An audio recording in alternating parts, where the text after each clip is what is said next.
Good morning, one and all. Now we are going to discuss Unit 1లో మనం 1.5 recommendation of NCF with reference to mathematical education ఇది important question. Expected for 5 marks or 15 marks. మనకి total 40 మార్క్స్కే ఉంటుంది exam. So ఇది చాలా important answer. Expected కంపల్సరీగా 5 marks కానీ 15 మార్క్స్ కానీ వస్తుంది. సో దీని ఆన్సర్ ఏంటంటే ఏం లేదండి, నేషనల్ కరికులం ఫ్రేమ్వర్క్ని డెవలప్ చేసింది ఎవరంటే ఎన్సీఆర్టీ. ఇది 4 టర్మ్స్లో డెవలప్ చేశారు. 1975, 1988, 2000, 2005లో. దీన్ని రికమెండ్ చేసినప్పుడు బర్డెన్ ఉండకూడదు పిల్లలకి. యశ్పాల్ ఆధ్వర్యంలో దీన్ని రికమెండ్ చేశారు. సో దీన్ని ఎలా ఉండాలంటే ప్రైమరీలో మనం మ్యాథ్ని ఎలా టీచ్ చేయాలి, మ్యాథ్స్లో ఎలాంటి ప్రాబ్లమ్స్ ఇవ్వాలి, ఎలాంటి కరికులంని డెవలప్ చేయాలి అనేది మన ఈ ఆన్సర్. ఫస్ట్ నుంచి మనం చూద్దాం. Recommendation for NCF with reference to maths అంటే NCF is national curriculum framework. National curriculum framework. ఈ నేషనల్ కరికులం ఫ్రేమ్వర్క్ని 2005లో డెవలప్ చేశారు. అంటే ఇది 4 లెవెల్లో పబ్లిష్ చేశారు. ఒకటి 1975, 1988, 2000, 2005. ఎవరు డెవలప్ చేశారంటే ఎన్సీఈఆర్టీ. అండ్ ఎన్సీఈఆర్టీ బుక్స్ ఉంటాయి కదా, the national council for education research and training వాళ్ళు ఈ కరికులంని ఫ్రేమ్ చేశారు in India.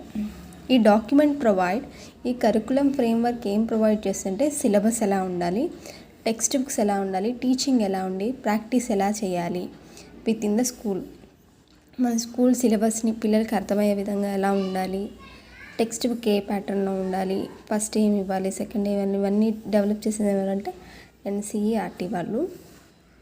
So 2005 policy basis early government report of education learning without burden. 2005 policy ఏం చెప్తుందంటే మనకి అది ముందు రిపోర్ట్స్ అన్నిటిని బేస్ చేసుకొని, ఎడ్యుకేషనల్ రిపోర్ట్స్ ఇయర్ వైజ్గా బేస్ చేసుకొని పిల్లలకి ఎటువంటి బర్డన్ ఉండకూడదు. అది ఎక్కడి నుంచి తీసుకున్నంటే 1986, 1992 ఆ ఫోకస్ చేసి అప్పుడు పిల్లలకి ఎక్కువ బర్డన్ ఉండడం వల్ల చదవలేకపోవడం అలాంటివన్నీ జరిగేవని మనం 2005లో వీటిని బేస్ చేసుకొని బర్డన్ ఉండకూడదు అనేది ఒక పాలసీని తెచ్చారు 2005. 2005 was framed under the chairmanship of Yashpal. ఎవరు దీనికి చైర్మన్ అంటే 2005లో యశ్పాల్ అనే అతను, డాక్టర్ యశ్పాల్ అనే అతను నేషనల్ ఫ్రేమ్వర్క్ చైర్మన్గా వర్క్ చేశారు అప్పుడు. 2005 the higher secondary paper on launched as launching pad from which the students guide towards career choice. So దీన్ని చదువుకోవడం వల్ల ఏమవుతుంది, కెరియర్ ఆపర్చునిటీస్ ఎలా ఉంటాయి, కెరియర్ చాయిస్ అయి ఉంటుంది, కెరియర్లో మ్యాథ్స్ ఎలా వస్తుంది, దేని మీద డిపెండ్ అయి ఉంటుంది అనేది మనకి తెలుస్తుంది అన్నమాట. In the curriculum should offer expose to variety of lapses from various area of limited members topic studies those topics and depth.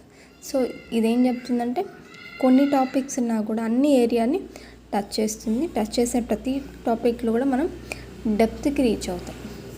అంటే క్లియర్ కట్గా మనం ఆ టాపిక్ని నేర్చుకుంటాం. అసలు వీళ్ళు ఇప్పటిదాకా ఫ్రేమ్ చేశారు, యశ్పాల్ బర్డెన్ చేశారు, బర్డెన్ ఉండకూడదు, ఇది 4 పాలసీస్ ఉన్నాయి, కెరియర్ని చూస్ చేశారు. అసలు వాళ్ళు ఏమి ఇచ్చారు, వాళ్ళ పాలసీలో ఏముంది అనేది మాత్రం ఇప్పుడు recommended for national curriculum framework. NCF అంటే గుర్తుపెట్టుకోండి, నేషనల్ కరికులం ఫ్రేమ్వర్క్ 2005. మనం చదివేది 1988, 1975 కాదు, అప్డేటెడ్ ఎన్సిఎఫ్ కరికులం ఫ్రేమ్వర్క్. అది ఆ పాలసీకి సంబంధించింది. ఎలా ఉండాలి, ప్రైమరీ గోల్ ఆఫ్ అంటే మ్యాథమెటిక్స్ షార్ట్కట్లో రాశానండి నేను. Mathematics education should be mathematization the child thought process and develop the inner resources group the child. ఏం చేస్తుందంటే డెవలప్స్ ద ఇన్నర్ రిసోర్సెస్, మనలో ఉన్న మ్యాథమెటిక్స్ని డెవలప్ చేస్తుంది, లోపల నుంచి తీసుకొస్తుంది అన్నమాట. ఎక్కడ, ఎవరిలో, in childhood. The mathematics empower the individual thinking, logical, abstract and solve the problem using variety of methods. So ఏం చేస్తుంది, మ్యాథమెటిక్స్ చేయడం వల్ల ఏమవుతుంది, మనలో ఉన్న లాజికల్ థింకింగ్, అబ్స్ట్రాక్ట్ థింకింగ్, ప్రాబ్లమ్ని ఎలా సాల్వ్ చేయాలి రియల్ టైంలో అనేది మనం మ్యాథమెటిక్స్ చేయడం వల్ల వస్తుంది. By using various methods, okay method కాదు, మనం అడిషన్ చేయడం అన్నప్పుడు ఒకసారి చిన్న చిన్న స్టోన్స్ ఇచ్చి కౌంట్ చేయమండం, ఒకసారి ఫ్లవర్స్ ఇచ్చి కౌంట్ చేయమండం, ఒకసారి ఫింగర్స్తో కౌంట్ చేయమండం, అలా డిఫరెంట్ మెథడ్స్ ఎలా చెప్తామో మ్యాథ్స్ చేసేటప్పుడు కూడా డిఫరెంట్ మెథడ్స్ యూస్ చేసి చేయాలన్నమాట. Mathematics is important, spend time by teachers and students is worthfully. Maths మనం క్లాస్లో చేసే మ్యాథమెటికల్ టైం అనేది చాలా ఇంపార్టెంట్. మన లైఫ్లో కూడా ఎవ్రీడే యూస్ చేసేది మ్యాథ్స్ కాబట్టి దానికి యూస్ చేసే టైం కూడా చాలా యూస్ఫుల్గా, వర్తిఫుల్ అనమాట, చాలా యూస్ఫుల్గా ఉండాలి. ఏదో నేర్చుకున్నాంలే అంటే ఇది కుదరదు అనమాట. Mathematics at level should be activity oriented and student centre. అది ఎలా ఉండాలి? Activity oriented. ఇది లెక్క రాసుకుంటూ పోతే వాళ్ళకి అర్థం కాదు కదా, అది రియల్ టైంలో మనం దాన్ని ఎక్స్ప్లెయిన్ చేయాలి. మన దగ్గర 4 చాక్లెట్స్ ఉన్నాయి, 5 చాక్లెట్స్ షాప్కి వెళ్ళి తెచ్చుకున్నాం, అప్పుడు టోటల్ ఎంత అవుతుంది, అలా మనం రియల్ టైంలో ఎక్స్ప్లెయిన్. స్టూడెంట్ సెంటర్డ్, అది కూడా స్టూడెంట్ని ఇన్వాల్వ్ చేస్తూ చెప్పాలి. The student understand the structure of mathematics, learn real life experience. అప్పుడు స్టూడెంట్ ఏమైనా స్ట్రక్చర్ అనేది వాళ్ళకి అర్థమయ్యి రియల్ టైం ఎక్స్పీరియన్సెస్ వాళ్ళు ఫేస్ చేస్తారు, ద్వారా వాళ్ళు ఇంకొంచెం బాగా నేర్చుకుంటారు. Develop and manipulate skills to solve the problems using visualising concepts and exploring the applications. So mathematics ఏం చేస్తుందంటే మనలో ఉన్న స్కిల్స్ని డెవలప్ చేస్తుంది. Manipulate is nothing but change చేసి ఏం చేస్తాం, మనం ప్రాబ్లమ్ సాల్వింగ్ చేస్తాం. విజువలైజింగ్ థింకింగ్, మనం దాన్ని ఊహించుకుంటాం. ఇప్పుడు ఒక క్యూబాయిడ్ ఉంది అంటే మనం ప్రతిసారి ఆ బాక్స్లో తీసుకొని చేయకుండా కొన్నిసార్లు మనం విజువలైజ్ చేసి డ్రాయింగ్స్ గీస్తూ ఉంటాం కదా, అది విజువల్ థింకింగ్ కూడా మనలో డెవలప్ అవుతుంది. The content and approach is dealing with the topic has all remain same over the year. So మనం ఒక్కసారి అడిషన్ చెప్పేసి ఒక్కసారి డివిజన్కి వెళ్ళిపోయి మళ్ళీ ఇలా స్టెప్ వైజ్గా వెళ్తూ ఉండాలి. ఒకసారి మాత్రం సడన్గా వెళ్ళిపోయి ఆ టాపిక్ని ఇయర్ మొత్తం సేమ్ మెథడ్ని ఫాలో అవ్వాలి. ఒకసారి అడిషన్ ఒకలాగా, ఇంకోసారి ఇంకోలాగా, ఇంకో మెథడ్ చెప్తే వాళ్ళు అదే సమ్మో ఇదే సమ్మో అని కన్ఫ్యూజ్ అయ్యి మొత్తం మర్చిపోతారు. అందుకని ఇది throughout the year same టాపిక్స్ని మనం డీల్ చేయాలి, సేమ్ మెథడ్స్ని ఫాలో అవ్వాలి. Mathematics curriculum should be interesting and important, should give the achievement. మ్యాథమెటిక్స్ ఏం చేస్తుంది, మనలో ఇంట్రెస్ట్ని క్రియేట్ చేస్తుంది, అది మనకి ఇంపార్టెంట్ అన్నమాట, to achieve the goal. Opportunity should be provide and believe the mathematics and exact science and study the themselves, find out new things throughout historic methods. So మనకి anxiety కలిగించే మెథడ్స్ని యూజ్ చేసి మనం find out చేస్తాం అనమాట, research చేస్తాం. Exact సైన్స్లో different సబ్జెక్ట్స్లో కూడా మనం మ్యాథ్స్ని యూజ్ చేసి డిఫరెంట్ మెథడ్స్ని యూజ్ చేయొచ్చు. The applications of mathematics should be develop from primary stage.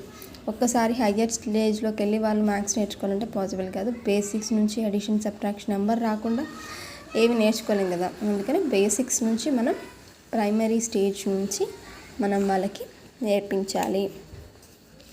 The student should be helped in under proper direction in career options. వాళ్ళకి ఒక ప్రాపర్ డైరెక్షన్ అనేది మనం ప్రొవైడ్ చేయాలి. కెరియర్ ఆప్షన్స్, కెరియర్లో ఏమేమి ఉంటాయి, నెక్స్ట్ ఫర్దర్గా ఏమొస్తాయని ముందే వాళ్ళకి చెప్పి వాళ్ళ చాయిస్ని మనం తీసుకోవాలి. Shift the focus on mathematical education from achieving narrow goals to higher goals. So మ్యాథమెటిక్స్లో ఉన్న ఇంట్రెస్ట్ని బట్టి మనం వాళ్ళ గోల్స్ని మనం మంచి గోల్స్ లాగా తీర్చిదిద్దాలన్నమాట. Engage every student with success and challenges. So ఒకరు చదువుతున్నారని వాళ్ళని బాగా ఎంకరేజ్ చేయడం, ఒకరు చదవట్లేదని వాళ్ళు డిస్కరేజ్ చేయడం మాత్రం చేయకూడదు. Every one we should encourage with success. మనం ఛాలెంజింగ్గా కొన్ని సమ్స్ ఇది చేశారు అని వదిలేకుండా ఇంకొన్ని సమ్స్ ఛాలెంజింగ్గా ఇస్తే వాళ్ళు ఇంకొంచెం ఎగ్జైట్మెంట్లో బాగా చేస్తారనమాట. Change the mode of assessment examination to procedural knowledge. So assessment mode అనేది మార్క్స్ తెచ్చుకోవడం కోసమే ఎగ్జామ్ పెట్టద్దు, వాళ్ళకి నాలెడ్జ్ వచ్చే విధంగా మనం ఎగ్జామ్ని కండక్ట్ చేయాలి. Enrich teacher with variety of maths resources. మనం పిల్లలకి రియల్ టైం ఎగ్జాంపుల్స్ చూపించడానికి కొన్ని రిసోర్సెస్ అనేది మనం ముందుగానే తెచ్చుకోవాలన్నమాట. Teaching mathematics pre primary stage should be play way method. Pre primary మెథడ్లో బోర్డు మీద చేసి మళ్ళీ బుక్లో రాసుకొని ఈ మెథడ్ని ఫాలో అవ్వకూడదు. ప్లేవే మెథడ్లో ఉండాలి టీచింగ్ అనేది. ఎట్ ప్రైమరీ స్టేజ్లో ఎలా ఉండాలి? Playway method. Correlate mathematics with other school subject. అంటే మనం మ్యాథ్స్ని వేరే సబ్జెక్ట్లో, సైన్స్లో, జియోగ్రఫీలో మనం అన్వయించుకుంటూ చదవాలి. ఇప్పుడు ఒక గ్రాఫ్ గీసామనుకో, మ్యాథ్స్లో కూడా గ్రాఫ్ ఉంటుంది, అలానే సోషల్లో కూడా గ్రాఫ్ ఉంటుంది. సోషల్లో మనం గ్రాఫ్ గీస్తాం కదా, ఇండియా మ్యాప్ గీసినప్పుడు ఇండియా ఏ లాటిట్యూడ్ ఏ లాంగిట్యూడ్ దగ్గర ఉన్నప్పుడు మనకి గ్రాఫ్ ఉంటుంది కదా, ఆ గ్రాఫ్ని చూపించాను. Need not be given a systematic logic but be beauty of aesthetic objects. So ఎప్పుడు సిస్టమాటిక్ అంటే ఒకే అప్రోచ్ బట్టి కొట్టినట్టు కాకుండా రియల్ టైంలో వాళ్ళని ఇన్వాల్వ్ చేసి దానిలో ఉన్న మర్మంని మనం అర్థం చేసుకునేలాగా చేయాలన్నమాట. ఇంపార్టెన్స్ని వాళ్ళంతటి వాళ్ళు తెలుసుకునేలాగా చేయాలి. బట్టిఫై మాత్రం చేయించొద్దు. Mathematics expression should be clear, brief, amalgamate terminology should have define proper aim, clear and definite style. So అది ఎలా ఉండాలి? మనం చెప్పేటప్పుడు క్లియర్గా అర్థమైపోవాలి, బ్రీఫ్ ఉండాలన్నమాట. కొంచెం చిన్న చెప్పి షార్ట్ కట్స్ చెప్పేస్తే వాళ్ళకి ఎప్పటికీ గుర్తుండదు. కొంచెం బ్రీఫ్గా వాళ్ళకి ఆ ఫార్ములా కూడా ఎలా వచ్చిందో టీచ్ చేస్తూ సర్టెన్ టర్మినాలజీ యూజ్ చేయాలి. మనం ఏ వర్డ్స్ యూజ్ చేస్తాం కదా, సమ్ వర్డ్స్, ఆ వర్డ్స్ని యూజ్ చేయాలి. షుడ్ హ్యావ్ డెఫినెట్ పర్పస్, వాటి వల్ల మనకి పర్పస్ ఉంటుంది ఎయిమ్లో. So clear definition and style అనేది వస్తుంది. ఇది మీకు అర్థమైందని అనుకుంటున్నాను. ఇదేంటంటే నేషనల్ కరికులం ఫ్రేమ్వర్క్. దీన్ని 4 పబ్లిష్ చేశారు, 1975, 1980, 2000. ఇందులో ఏముంటుందంటే మ్యాథమెటిక్స్ని ఎలా డెవలప్ చేయాలి, ప్రాబ్లమ్ని ఎలా సాల్వ్ చేస్తాము, లాజికల్ థింకింగ్, పిల్లలకి యాక్టివిటీ ఓరియంటెడ్లో చెప్పాలి. ఇది చాలా విలువైన సమయం. ఇంట్రెస్ట్ క్రియేట్ చేయాలి, పిల్లల్లో ఇంట్రెస్ట్ అయ్యి అర్థమయ్యేలాగా చెప్పాలి. ప్రైమరీ స్టేజ్ ప్లేవే మెథడ్లో చెప్పాలి. సర్టన్ టర్మినాలజీ రియల్గా ప్రాక్టికల్ వేలో వాళ్ళకి అర్థమయ్యేలా చెప్పాలి అని. ఇది మీ అందరికీ అర్థమైంది అనుకుంటున్నాను. Thank you.